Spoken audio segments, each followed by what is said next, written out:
I found your text with my mother. I slammed the phone onto the dining table, sending wine glasses trembling as his messages to her lit up the screen. David's face drained of color in an instant. My mother dropped her fork with a clatter that echoed through our suddenly silent dining room. Their eyes met for just a second that confirmed everything. Thursday afternoons at the Riverside Hotel, room 412. How long has it been going on? My voice didn't even sound like mine anymore. 6 people sat frozen around my perfectly arranged table, the candles still flickering as my world burned down. 27 unanswered calls from Mom while I'd been scrolling through their messages. The roast chicken I'd spent 3 hours preparing now sat forgotten as the ultimate family betrayal unfolded over crystal and china. My fingers crushed the hotel receipt I'd found in his jacket this morning, the one with her lipstick smudged in the corner. The same shade she was wearing right now, sitting across from my father, beside my husband of 4 years. Rachel, what are you talking about? David's voice came out strangled, too high. He reached for his phone, but I slammed my palm down on it first. Don't. Everyone should hear this. I looked around the table, my father's confused expression, my brother Alex's sudden alertness, my best friend Jennifer's eyes darting nervously between my mother and my husband. The thing about betrayal is that it rarely arrives without warning signs. For months, I'd been collecting them like small, jagged pieces of glass, the sudden password changes on David's devices, mother's newfound interest in personal time, the hushed phone calls that ended when I entered rooms, the matching excuses for missed family events. Rachel, you're making a scene, my mother said, setting down her wine glass with practiced precision. Whatever you think you've found. Like the earring of yours I discovered in our car last week? The one David claimed must have fallen from your coat during that ride he gave you. I pulled the silver hoop from my pocket, dropping it onto the table. The same earring you're wearing its match of right now? Jennifer's sharp intake of breath confirmed what I already knew. She hadn't been surprised. She'd known. This is a misunderstanding, David said, attempting a laugh that sounded like a door creaking. He glanced toward my mother, and in that single look, I saw everything. How long? The question hung between us. When neither answered, my father's voice cut through the silence. What's going on here? His face had aged 10 years in 10 minutes. Ask your wife, I whispered. Ask her about the Riverside Hotel, room 412. Ask her about the Thursday afternoons she spends with my husband while I'm at client meetings. My mother's composure cracked slightly. Frank, don't listen to this nonsense. Rachel's been under tremendous stress with the business I built with him. I nodded toward David. Our graphic design firm that's finally becoming profitable after 3 years of 16-hour days. I turned back to David. Were you planning to divorce me before or after we sign the Hartman contract next month? His silence was my answer. Alex moved to stand beside me, his hand on my shoulder. I hadn't expected that. My younger brother usually avoided conflict at all costs.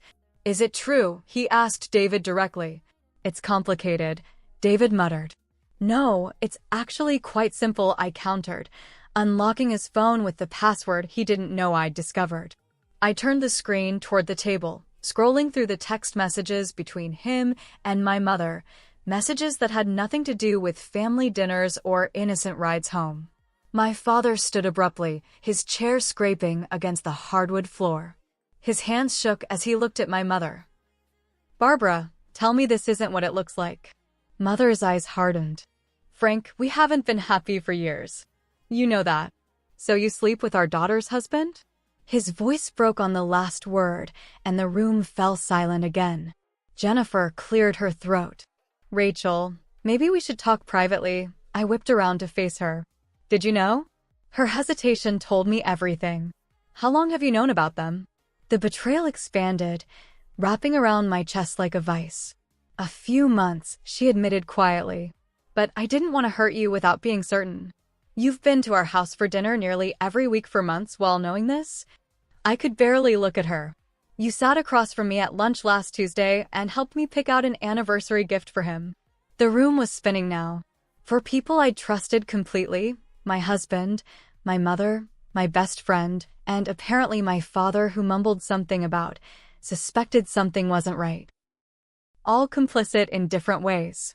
I think everyone needs to leave, Alex announced firmly. Except Rachel. This is my house too, David protested. The house that's in my name because your credit was too poor to qualify for the mortgage? I laughed bitterly. Check your paperwork, David. Mother stood, smoothing her dress. Rachel, when you've calmed down, don't, I said softly. Don't tell me to calm down. Don't tell me we'll talk later. There is no later. The exodus was awkward and silent. Jennifer tried to touch my arm as she left, but I pulled away. My father looked lost, aging before my eyes as he walked out alone, refusing to wait for my mother. David grabbed a jacket and his laptop bag, muttering something about staying at a hotel. The Riverside, perhaps? I called after him. He didn't respond. When they were gone, Alex and I sat in the ruins of the family dinner. The candles still burned, illuminating plates of half-eaten food and glasses of wine in various states of consumption. How did you find out? Alex asked finally. I stared at the flickering flames. 1,000 little things. The hotel receipt was just confirmation. I looked up at him. Did you know? He shook his head vehemently. No, but I noticed Mom acting weird around David. I thought maybe they were planning a surprise for you or something. He laughed humorlessly. Guess they were. How did you get into his phone? Alex asked, eyeing the device I'd thrown onto the table. I thought David was paranoid about security. He is, normally, I said, remembering how David would typically guard his phone like a hawk. But he's gotten careless lately. A few weeks ago, he fell asleep on the couch while texting. I saw him type his new password, our wedding date, backward. I shook my head at the irony. Plus, he's been so confident, so sure I'd never suspect anything. This morning, he left his phone on the counter when he went to shower, and something just clicked. All those late nights, the sudden business trips. I had to check. I closed my eyes. The business. Your business. Alex corrected. You did most of the work anyway, according to David himself. According to David? Alex shifted uncomfortably. He's been bragging to friends about how you do everything while he handles the client relations. His words, not mine. Another betrayal to add to the collection. Our graphic design studio, Burns Creative, had been my dream. David had come aboard as a partner 2 years into our marriage when his own marketing job fell through. I'd taught him design basics, shared my client list, added his name to the business. I can't believe Mom would do this, I whispered. To Dad. To me. Mom's always been selfish, Alex said flatly. Remember my graduation? She left early for a headache that miraculously cleared up in time for her book club. I did remember. Just as I remembered a lifetime of similar moments, always with perfect excuses, always leaving others to deal with the aftermath. Had David been that way too? Had I been too blinded by love to see it? What are you going to do? Alex asked. I don't know yet, I admitted. But I know what I'm not going to do. What's that? Forgive them. The next morning, I changed the locks, the security system code, and the passwords to all business accounts. By noon, I'd contacted a lawyer who specialized in both divorce and business dissolution. By 3, I'd moved all our joint savings into a separate account, something my lawyer assured me was legal given the circumstances. David called 17 times. I didn't answer. Mother sent 32 text messages, ranging from angry, "How dare you embarrass me like that?" to manipulative, "I've always supported you, even when you made terrible decisions." I blocked her number after the 30-second message, which suggested that perhaps I'd driven David to seek comfort elsewhere. Jennifer sent flowers with a card that read, "I should have told you. I'm so sorry." I threw them in the trash. Dad called once, asking if I was okay. When I didn't respond, he texted, "This isn't your fault.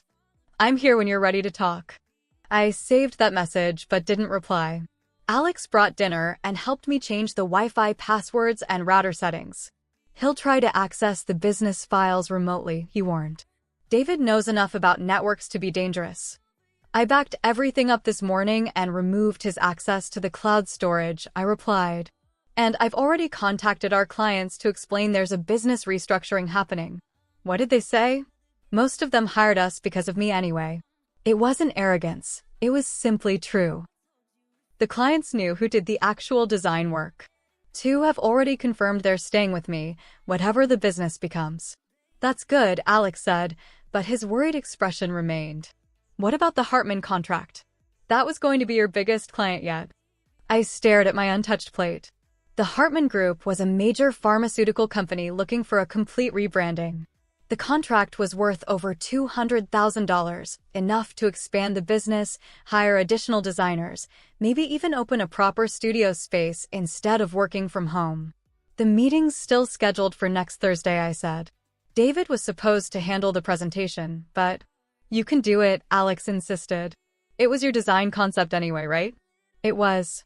But David had been the one to make the initial connection through his college roommate who worked in their marketing department. He'd been nurturing the relationship for months. I'll figure it out, I said, pushing away from the table. I just need to focus. Alex stayed that night, sleeping on the couch. I was grateful for his presence in the too-empty house that had once felt like the beginning of everything good in my life. The next day brought the first salvo in what would become a war. David's lawyer sent a formal letter demanding access to the business, claiming I had illegally locked him out of assets he partially owned. My mother called from a different number, leaving a voicemail about how families should work these things out privately. The family split into factions almost immediately. Dad's sister called to tell me she was disgusted with my mother's behavior. My cousin Emily, however, suggested I was overreacting and should consider couples therapy. Marriages hit rough patches, she explained condescendingly, as though I'd discovered David had merely forgotten our anniversary rather than been sleeping with my mother. By Wednesday, a week after the disastrous dinner, David had moved from legal threats to emotional manipulation.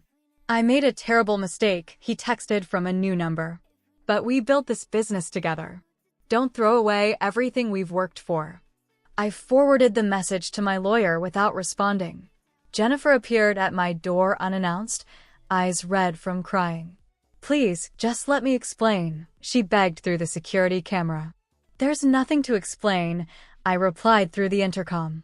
You watched me suffer for months, wondering why my marriage was falling apart, and said nothing. I told her to end it with him. Jennifer cried.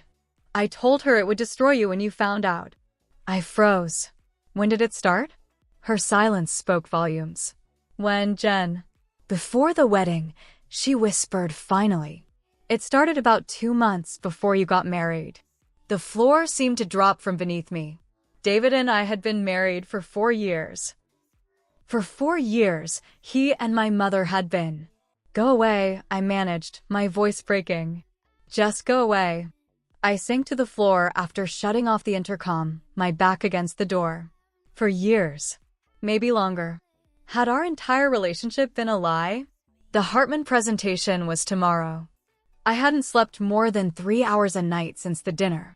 My designs were ready, my talking points prepared, but a voice in my head kept whispering that without David's charm and connections, I would fail. My phone buzzed with a text from an unknown number. You'll never land Hartman without me. Let's talk. How had he known I was worried about exactly that? Had Jennifer told him? Was everyone in my life feeding information back to him? I took a deep breath and called the one person I knew was firmly on my side. Alex? I need your help with something. The Hartman Group's headquarters occupied the top 3 floors of a gleaming tower in downtown Philadelphia. I stepped out of the elevator into their reception area, gripping my portfolio case with white knuckles. Alex walked beside me, dressed in a suit borrowed from a friend, looking far more confident than I felt. The past week had been a blur of sleepless nights and frantic preparation. After the initial shock wore off, I'd thrown myself into work with a desperate intensity. 3 days of barely eating, fueled by coffee and fury, I'd reworked the entire presentation that David was supposed to deliver. Work had become my lifeline, the only thing keeping me from collapsing under the weight of betrayal. "Are you sure you're ready for this?" Alex had asked this morning, concerned by the dark circles under my eyes. "I have to be," I'd replied simply. "Miss Burns?" A receptionist approached. "The team is ready for you in the main conference room." I swallowed hard. "Thank you. This is my associate, Alex Miller." "Of course. Right this way." We followed her down a hallway lined with award-winning pharmaceutical advertisements. My heart pounded so loudly I was certain everyone could hear it. The plan had seemed solid last night. Alex would pose as my business partner, providing the male presence that David had convinced me was necessary in these corporate environments. But now, with each step closer to the conference room, doubt crept in. The receptionist opened a door, revealing a large table surrounded by 6 people in business attire. At the head sat a woman with steel-gray hair and sharp eyes, whom I recognized from the company website as Catherine Hartman, the CEO. "Rachel Burns," she said, standing to shake my hand. "I was expecting your husband as well?" "There's been a change in our business structure," I replied, my voice steadier than I expected. "This is Alex Miller, my new partner in Burns Creative." "I see." Her expression revealed nothing. "Well, shall we get started?" For the next hour, I presented my rebranding concept for their flagship products. I talked about color psychology, font choices, market research, and demographic appeal. With each slide, each explanation, my confidence grew. These were my designs. This was my vision. I knew this material inside and out. When I finished, Catherine Hartman studied me for a long moment. "Where is David Burns, really?" she asked finally. The room went silent. Alex shifted beside me. "As I mentioned, there's been a restructuring," I began. "A mess." "Burns," Catherine interrupted, "I've been in this business for 30 years. I can spot a crisis management situation from a mile away." She folded her hands on the table. "Your husband called me yesterday. He suggested you might be emotionally unstable right now due to personal matters." Fury rose in my chest, hot and choking. Of course he had. Of course he'd try to sabotage me. What my brother-in-law failed to mention, Alex cut in, is that he's currently facing legal action for breach of fiduciary duty to the company. We didn't want to bring personal matters into a professional presentation, but since he's chosen to do so. Catherine raised an eyebrow, looking between us. "Brother-in-law." I took a deep breath. "Miss Hartman, I'm going to be completely honest with you because I value integrity in business relationships." I met her gaze directly. "I recently discovered my husband has been having an affair with my mother. He is no longer part of Burns Creative, which was primarily my creation to begin with. All the designs you've seen today are mine, as they always have been." A flicker of surprise crossed her face, quickly replaced by something that looked almost like respect. "That certainly explains a few things," she said cryptically, "including why your husband seemed so desperate to maintain his connection to our account. I understand if you'd prefer to work with a more conventional agency structure," I continued. "But I stand by the quality of my work and my commitment to delivering exactly what I've presented today." Catherine studied me carefully, then turned to her team. "Would you give us the room, please?" As they filed out, my stomach clenched. This was it, she was going to let me down gently. I'd lost the biggest opportunity of my career. When the door closed, Catherine leaned forward. "I appreciate your honesty, Ms. Burns, but I have serious concerns about stability. Our company needs partners we can rely on long-term." My heart sank, but I nodded. "I understand." That said, she continued, "3 months ago, at the initial meeting, your husband made a pass at me in the elevator." I blinked, struggling to process her words. "I declined, of course," she continued dryly. "When I mentioned it to my nephew James, the one who initially recommended your firm, he admitted that David had a reputation for inappropriate behavior with clients." "I had no idea," I whispered, humiliation burning through me. "I suspected as much. That's why I insisted on seeing your portfolio samples specifically, not the firm's general collection." She tapped her pen against the table thoughtfully. Your work is exceptional, Miss Burns. It always has been. But I need to know, can you deliver without him? This is a major project with tight deadlines. With all due respect, Ms. Hartman, I said, finding my voice. I've been the one delivering all along. David was the face, but I was the talent. And now that I don't have to manage his extracurricular activities, I can focus completely on your project. She considered this for a long moment. We would need legal assurance that the business transition won't affect our timeline. My lawyer is drafting those documents as we speak, I replied, pulse quickening with hope. Catherine nodded slowly. All right, Ms. Burns. The rebranding project is still yours, conditionally, pending those legal assurances and a revised contract. She held up a warning finger. But I'll be watching this situation closely. Any hint of instability, and we'll have to reconsider. You won't regret it, I promised. And I'd suggest changing your company name as soon as legally possible, she added. New beginnings deserve new identities. Relief washed over me so suddenly I felt lightheaded. Thank you. I won't let you down. I know you won't. She stood, signaling the end of our meeting. By the way, this presentation? Much better without him interrupting you every 3 minutes. As Alex and I left the building, the spring sunshine felt like a physical embrace, warm and promising. For the first time since that awful dinner, I felt something besides anger and grief. I felt possibility. You did it, Alex said, bumping my shoulder gently with his. We did it, I corrected, linking my arm through his. I couldn't have faced them without you. Yes, you could have, he insisted. But I'm glad I was there to see you crush it. My phone buzzed with a text from David. How did the meeting go? For a moment, I considered not responding. But something had shifted inside me during that presentation, some fundamental rebalancing of power. I typed, signed the contract. Full amount. Burns Creative is moving forward without you. Then I blocked his number too. The following months unfolded in a blur of legal meetings, client reassurances, and late nights rebuilding what had been broken. The divorce proceedings were ugly. David claimed he deserved half the business since his connections had been crucial to its success. My mother tried repeatedly to position herself as a mediator, suggesting family therapy and moving past the negativity. Dad filed for divorce too. He moved into a small apartment downtown and started attending a support group for men dealing with infidelity. We began having coffee every Sunday, rebuilding our relationship one careful conversation at a time. I should have seen it, he said during one of these meetings, 3 months after everything fell apart. There were signs for years. We both missed them, I replied, reaching for his hand across the table. We trusted the wrong people. I've been thinking about when it might have started, Dad said quietly. Remember that Christmas party 6 years ago?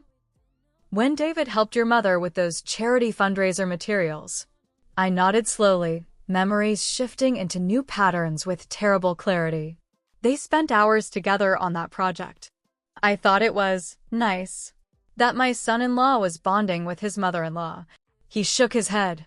I think that's when it began, just conversations, maybe some innocent flirting. Then it grew into something else, something that consumed them both. The thought made me sick, but it also made sense. Their betrayal hadn't sprung into existence overnight. It had grown like a cancer, feeding on moments I'd dismissed as normal family interaction. Not everyone, he corrected, smiling sadly. Alex never wavered. And you're stronger than I ever realized. The Hartman contract became the cornerstone of my newly renamed company, Phoenix Design Studio. I hired 2 junior designers and moved into a real office space in the Arts District. Work became my sanctuary. The place where I knew exactly who I was and what I was capable of. Jennifer sent one final email, a long explanation of how she'd discovered the affair. She'd walked into my mother's yoga studio to surprise her for lunch nearly a year ago and overheard her on the phone with David. The conversation had been unmistakably intimate. I confronted your mother that day, Jennifer wrote. She cried, swore it had just been a few times. a terrible mistake that was already ending.